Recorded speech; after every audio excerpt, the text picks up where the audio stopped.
सरकारनं कच्च्या साखरेच्या आयातीचे नियम बदलले। शुद्ध साखर आता 2 महिन्यांच्या आत विकावी लागणार।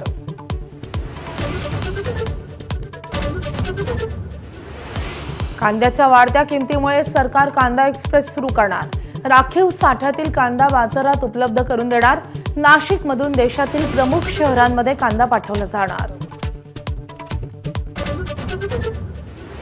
सामाजिक न्याय विभागाचा 344 कोटींचा निधी पुन्हा लाडकी बहीण योजनेकडे वळवला। जुलै महिन्याचा हप्ता देण्यासाठी महिला व बालकल्याण विभागाला निधी। मंत्रालय आणि इतर विभागातील 314 अधिकाऱ्यांवर मुख्यमंत्री कार्यालयाची करडी नजर। अनेक वर्षांपासून एकाच विभागात मलईदार पदावर कार्यरत असणाऱ्यांवर कारवाई होणार। एमपीएससी औषध निरीक्षक परीक्षा पेपरफुटी प्रकरणी विद्यार्थी राज ठाकरेंना भेटणार। तर सरकारकडून 86,000 कोटी रुपयांची थकबाकी मिळत नसल्यानं कंत्राटदारही राज ठाकरेंची भेट घेणार।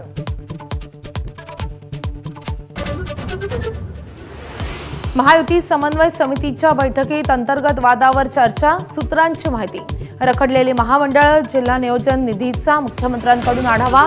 निधीवरून मतभेद असतील तिथे आयुक्तांमार्फत तोडगा काढणार। आंदोलनाचा फेरविचार करण्याचं जरांगेंना आवाहन। 58 लाख नोंदींची प्रमाणपत्र द्या। जरांगेंचा 28 तारखेपर्यंतचा अल्टिमेटम। चर्चेचा तपशील सरकारी शिष्टमंडळाकडून मुख्यमंत्र्यांना सादर। पश्चिम महाराष्ट्राचा पाण्याचा प्रश्न मिटला।